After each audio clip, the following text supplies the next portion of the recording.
So I'm sure you will have all have seen by now that Hey Gears have released the Ultracraft Reflex RS Turbo. You can throw a stick on the internet and hit a review of this. In fact, I've done a review of it and I'll link it at the end if you want to see the ins and outs of it. But what I want to do today, because I didn't do it in depth in my first video, is put the two head to head. I'm going to print some miniatures. I'm going to use the pulse release module on the RS and also on the Turbo. I'm going to compare speeds. I'm going to compare quality. You may be surprised with the results. Stay tuned.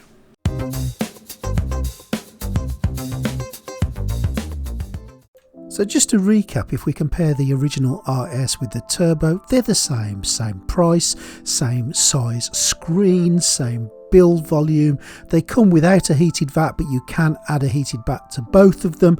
The difference is in the Turbo, you've got the amber screen. Now, Hey Gears allege that you get sharper prints, that it prints quicker, you get smoother prints, and the longevity of the screen lasts for over 1 million layers. So we're going to have a quick look at the bits of that we can test today using some Loot Studios models.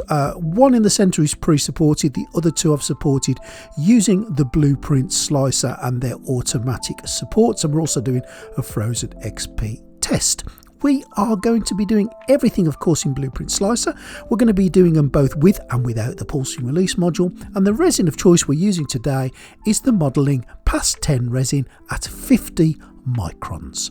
All will be done in the same resin. These are the two printers side by side. They will be firstly printing basically without the PRM, just doing their basic functions. We'll look at the time, we'll look at the quality, then we will get the pulsing release module connected to both of them individually, and we will reprint the models using that.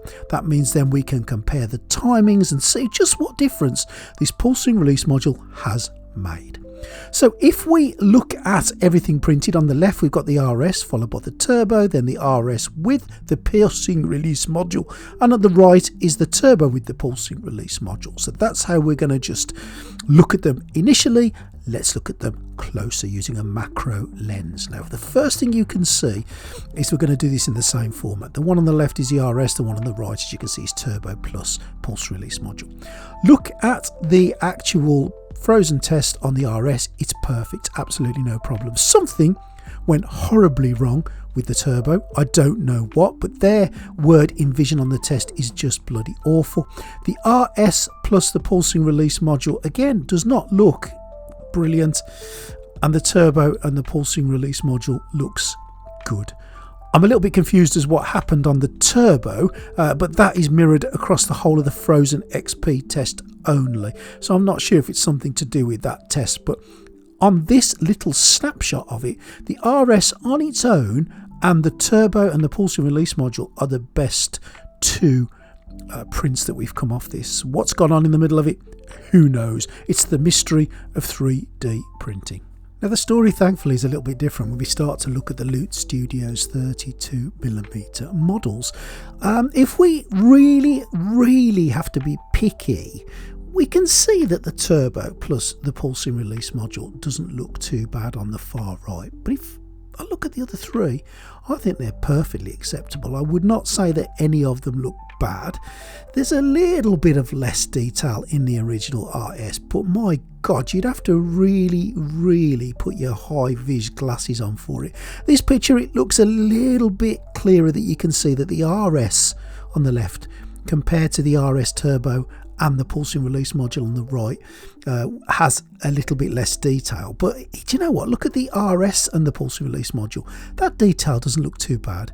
I think I'm being really picky here. And if I just look at this with a naked eye, you've got to remember, this is a macro photograph. Just looking at it with a naked eye, I really and truly cannot see the difference if I compare any of these models together. On this other Loot Studio figure of a Toad Marksman, the RS Turbo and the pulsing release module on the right hand side do seem to be a little bit clearer on this particular photograph. But again, looking at all the others, I don't see there's a huge difference. And again, this is a macro photograph. You're gonna not see any difference with your naked eye. Well, at least I can't. And I wear bifocals with quite strong lenses, and I can't see the difference at this scale at all.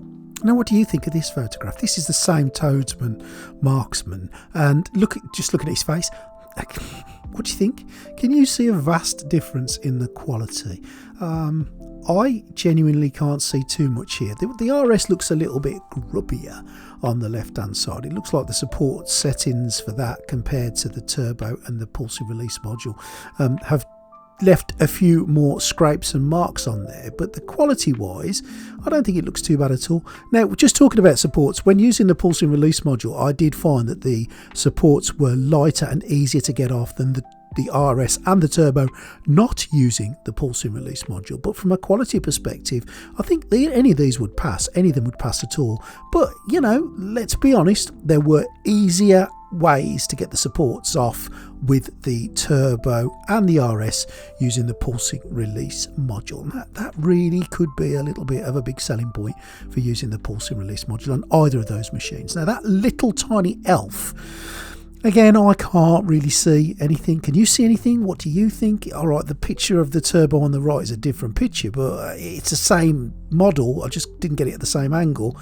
But none of them were fails. None of them were throw them away. They were all fine, absolutely fine. So again, I'm going to sort of say that I don't think there's a huge difference. And again, it's 32mm model. Using the naked eye, you can't see any difference at all. Now, where it gets really interesting is when we look at how long it's taken to print the same set of models. If we look at the RS on the left, you can see that that's the longest at 4 hours and 56 minutes, cut dramatically on the turbo to 3 hours and 18 minutes. But stick the pulsing release module on the RS and you've dropped the time by virtually 2 hours, down to 3 hours and 6 minutes on the RS. Now, the record for the quickest was the turbo and the pulsing release module at 2 hours and 58 minutes. But just look at that, you know, between the RS and the turbo using the pulsing release module, you've got a difference of 8 minutes. When you look at the RS and the turbo without the pulsing release module, it's almost 2 hours. It's baffling. It just defies logic for me. So really, when you think about it, the RS plus the pulsing release module is actually quicker than the turbo, which I guess you would think should be the case if the pulsing release module is doing anything and worth its vast expense. I will also say that when using the pulsing release module, as I said previously, not only was it quicker, the supports were easier to get off. So yes, it does seem to do the trick and do what it says, and the quality of the two using the pulsing release module were also a little bit better. Now, the reason I'm showing these individually is because I want you to look and tell me if you think there is a vast difference in looking at them. If I line them all up together, you can make some comparison, but if I put them separately, which is what I'm doing now, I'd like to think you would agree with me to say that none of them are too bad at all. They're going to need a little bit of clean up, and they're going to need perhaps a couple more of the supports that I've missed taken off. But for the detail, for the quality, for how good they look, I don't think there's much in it at all. I genuinely don't. Under vast inspection, you could argue the PRM models look a little bit better on the turbo and the RS, but realistically, you're not going to see that. If I line up the Marksman, the Toad Marksman here, again, just looking at it like we looked at earlier, I can't see a bloody difference. I really can't. And I guess this is a good thing if you own an RS, because don't get panicking about not owning the turbo, because you're getting a wonderful machine. Now, if you own the RS and the pulsing release module, you're not even losing any time either. Now, when we heard that Hey Gears were releasing a brand new printer, I think me especially, and I'm sure you guys as well, got a little bit excited, wondering what it was going to be. Was it going to be bigger? Was it going to have new fancy gadgets and cameras and all sorts of things? And when the turbo finally landed, or especially when it landed with me, I was a little bit disappointed that the only difference was the screen. So it wasn't really a new printer, it was just a very minor upgrade on the RS. Now, that's not necessarily a bad thing, because the RS on its own is a very capable printer. It's an 8K screen, and I know today we chase the K and 16K this and 16K that, but with its 8K screen, it throws out some absolutely wonderful prints, and it is my go-to printer. And a lot of people I know, and YouTube creators and people who just print, will say exactly the same, that the initial RS was really good. Stick the pulsing release module on the initial RS, and obviously you increase speed times, you increase quality, you reduce supports, and that by default will also mean less support divots, etc. So the two together are really, really good.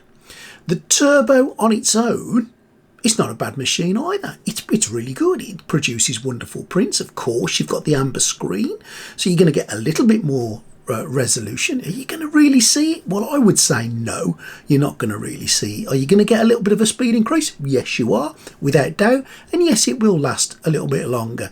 Stick the pulsing release module on that one, and you're not getting a vast increase in speed in the tests that I've done. Yes, you're getting those reduced support settings again, but you're not getting vast speed. If you've got the RS and the pulsing release module, you're getting the same speeds, give or take a bit. It depends on the size of your print, of course, as if you've just got the turbo on its own.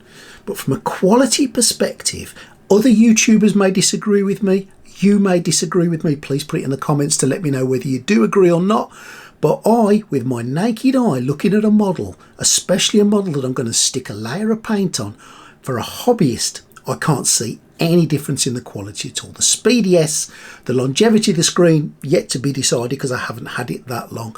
But the quality, I don't think so. So if you've got an RS and you're happy with your RS, don't worry about, in my opinion, don't worry about changing the screen. Don't stick a new screen on. I don't think you need it unless you really need that increase in speed. If you're in a business or if you're in an industry where you need that rapid turnaround of your 3D prints, then yes, sticking a new screen on might pay for itself. And I said this in my initial review, but if you're just a hobbyist looking at the detail and the quality and you don't mind waiting another hour or two for your print, unless of course you've got the pulsing release module, then I wouldn't bother changing it. Now if you do want to buy the RS, if you want to buy the turbo, if you want to buy the screen, if you want to buy anything, Hey-Gears have got a sale on at the moment, so now is a really, really good time to get it. And if you use my link and use the code GREEDY at checkout, you'll save another 50 quid, so on top of the savings that you've got at the moment with Hey-Gears. Now if you don't want to use my link, I'm not bothered. I'm really not. I'm not doing this to make money. I'm doing this to save you 50 quid. A little bit will kick back to me,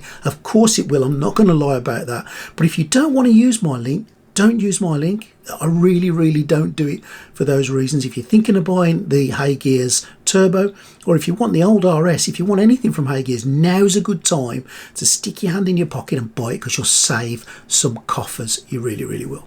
Let me know in the comments what you think about what you've seen today. Can you see any difference? Have you printed things and you can see the difference? Other YouTubers have done detailed videos where they go on about this detail and that detail, but to the naked eye, to you and me, the hobbyist who's going to throw a layer of paint on it anyway, I really don't think there's a vast difference at all.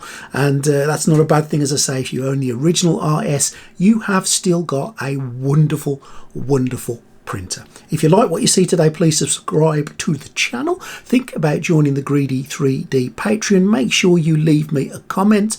Thank you, Patreons. You guys are absolutely fantastic. And we'll be doing some more Hey-Gears and RS Turbo content moving forward. And we'll be looking at compatibility tests with resins, etc., etc. So far, I've not had any problems. Hope you've enjoyed that. Please stay tuned. I'll see you next time for Greedy 3D.